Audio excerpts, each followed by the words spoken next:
Seja bem-vindo ao canal Believe Fute. Você gosta de futebol? Então se inscreve no canal e dê aquela O força. futebol de São Paulo é perfeita. Casares, o Belmonte. Parece que eles não têm nada com isso. Vamos questionar esses caras, pô. Vamos perguntar para esses caras, galera. Quem contratou o Rames Rodrigues foi o Zubeldia? A situação é a seguinte: se já havia um desgaste detectado na semana passada com o técnico Zubeldia por parte do departamento de futebol, obviamente esse desgaste aumentou com uma derrota que não era planejada contra o Cuiabá, que deixou o São Paulo 4 pontos do quarto colocado e correndo risco sim, porque tem ali no seu encalço equipes como Internacional com um jogo a menos, Bahia, Cruzeiro, todos querendo tirar o São Paulo desta zona de classificação por enquanto para pré-Libertadores.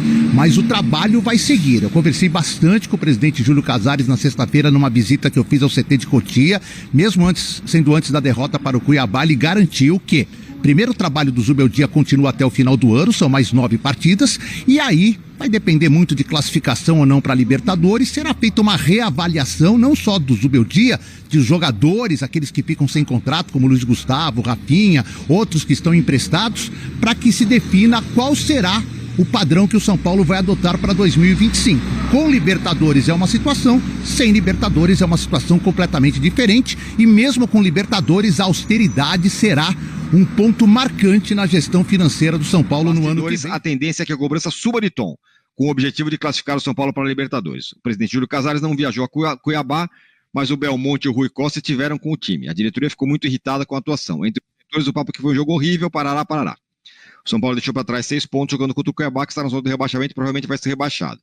Aí ele fala, o Hernan: eu ouvi de uma pessoa da alta cúpula do São Paulo, se tivesse vencido o Cuiabá no Morumbi, se tivesse vencido o Cuiabá em Cuiabá, estaria brigando lá em cima no G4. Essa derrota deixa uma marca negativa. O São Paulo fica muito preocupado com o que vai acontecer com o time nessa temporada.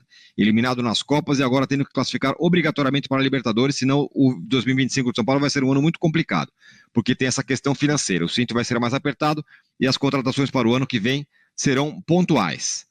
Falou que vai haver uma cobrança amanhã, quarta-feira, quando o clube os jogadores vão se reapresentar para a comissão técnica e jogadores, em cima dessa atuação contra o Cuiabá e principalmente uma cobrança de São Paulo, que o São Paulo precisa estar na Libertadores em 25. Chapa quente lá pelos lados do Morumbi. Está uma discussão aí se isso é fritura, se isso não é fritura. Eles não... a matéria fala alguma coisa sobre qual o tamanho da responsabilidade que os cartolas têm nisso tudo, ou eles não têm nada com isso? Só estou ouvindo você falar das queixas dos dirigentes com relação aos atletas e o técnico. Ok. Isso. E com relação a eles mesmos, não tem nada? Nada? Não, eles não falam nada? Eles não têm nada com isso. Nesse aspecto. A gestão do futebol de São Paulo é perfeita. Quem contratou o Rames Rodrigues foi o Zubeldia? Pois é.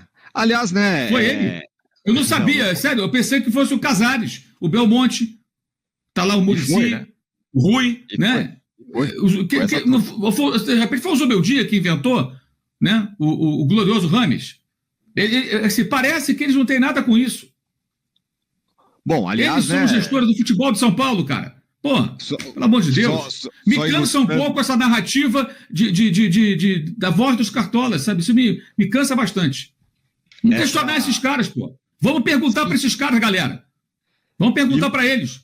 Qual é a sua responsabilidade como dirigente? Cara fonte. Isso, o Casares deu uma entrevista outro dia dizendo: não, o trabalho está sendo avaliado, não há fritura, até fez uma brincadeira, porque aqui não comemos fritura, porque o nosso fisiologista não permite, e tal.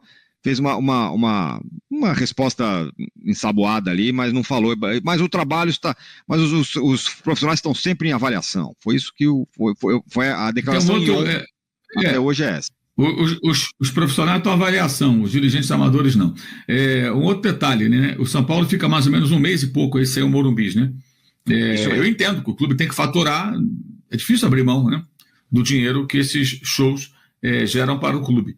Mas isso também é responsabilidade do treinador? Pois é, São Paulo vai jogar no... Tem várias perguntas para fazer para eles aí. Tem várias. São Paulo vai jogar, podemos fazer uma pergunta. Campinas na sua volta contra o Vasco, porque o Morumbi vai estar lá no show do Bruno Mars, show que teve a presença no primeiro show de estreia do Bruno Mars aqui no Brasil, dessa turnê, teve presença do Casares, que estava no show, mas ele não gostou? Foi a Cuiabá, adorou, falou que o Morumbi estava incrível. Mas ele gostou, por exemplo, o presidente... Sério? Cantou. Gostaria ele cantou, ele postou com essas músicas. Falou que foi um show muito legal e tal. Falou de fato, postou na sua rede social que foi um show incrível e tal. Que legal. Que bom que ele se Mas divertiu. no dia seguinte, o São Paulo jogou em Cuiabá num calor de 40 graus às 7 da noite e o Casares não foi a esse jogo. Simplesmente não foi. O Casares, que vamos ser justos, ele gosta bastante de mostrar quando ele vai com o clube, posta a foto dele entrando no avião, saindo do avião, dando autógrafo. Eu gosto da imagem ele recepcionando o Rames e andando assim.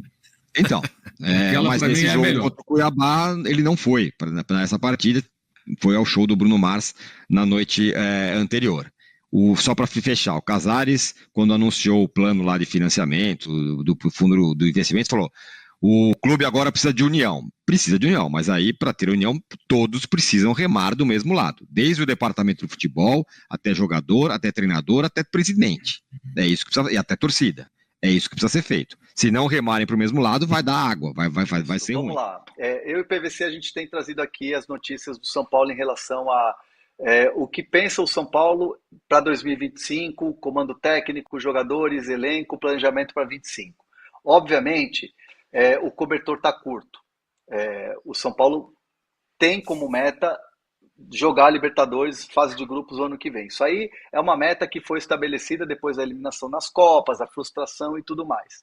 O jogo contra o Cuiabá esquentou o caldeirão no São Paulo. Acendeu um sinal de alerta. Que o time não jogou nada, que foi um jogo horrível, e isso esquentou o clima. E aí ficou aquele zum de bastidor, tem gente da diretoria que está fervura, fritura em relação ao trabalho do Zubeldia. A entrevista do Casares, que a gente trouxe aqui, que foi dada lá em Cotia, no dia que o São Paulo apresentou os novos equipamentos lá das categorias de base, o Éder Traschini estava lá, eu também estava lá, o Casares fala: não existe fritura. O Zubeldia falou comigo hoje de manhã, ele vai para Cuiabá, mas o futebol é dinâmico. O termo "o futebol é dinâmico" deixa uma dúvida e deu muita gasolina na fogueira. Colocou gasolina na fogueira. Então a torcida ficou naquela coisa. Estão realmente queimando o Zubeldia. Depois da derrota, o caldeirão pegou fogo. Então o Casares decidiu, ele, pela entrevista, por todo o noticiário, conversar com o Zubeldia a portas fechadas, falar para o Zubeldia o seguinte: Libertadores, como você sabe, como você disputou a Libertadores e sabe o ambiente que é com o São Paulo, um tricampeão da Libertadores, a importância que é para o clube, o São Paulo precisa classificar para a fase de grupos. É importante para o ano de 2025. Então, o São Paulo coloca como meta classificar para a Libertadores. É importante. Harmonia no clube, tranquilidade e classificar. A temperatura precisa baixar. Foi esse o papo reto com o Zubeldia. Não há nada nesse sentido de tipo, é jogo a jogo, se você não ganhar, você está demitido. Foi esse o tom do papo. Não é jogo a jogo, se você ganhar, você está fora, amanhã você faz tua mala.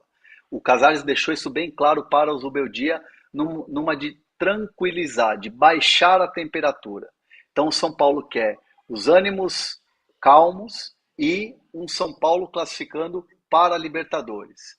Agora, nada muda em relação ao final do ano se fazer uma avaliação do elenco, do trabalho do Zubeldia, e aí sim você dá apertar o botão de resetar o trabalho para 2025, seja com um elenco pontual de contratações, com o Zubeldia ou não. Vai se fazer essa análise geral e aí, claro, envolve o trabalho da comissão técnica. Mas esse papo, a portas fechadas, Zubeldia e Casares, olho no olho, foi para dizer que não é jogo a jogo. Você não vai cair se você perder para o Vasco, para dar uma acalmada. É a história do fundo, do FDIC, que o São Paulo assinou com o Galápagos Capital e que vai dar um teto de gastos ao São Paulo em torno de 350 milhões de reais.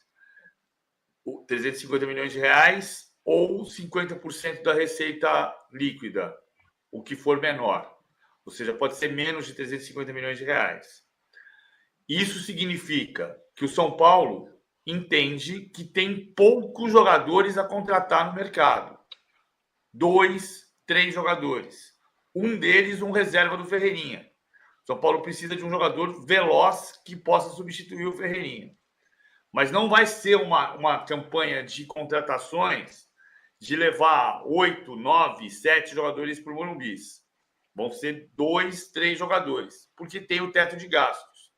E esta conversa com o Zubeldia passa por isso, ou seja, nós precisamos ter a sua compreensão de que no ano que vem não vai sobrar dinheiro, então precisamos que você tenha a capacidade, junto com a diretoria, somos um time, todos, presidente, diretor de futebol, vice-presidente de futebol, treinador, preparador físico, todos juntos para usar o elenco da melhor forma, da mais otimizada possível.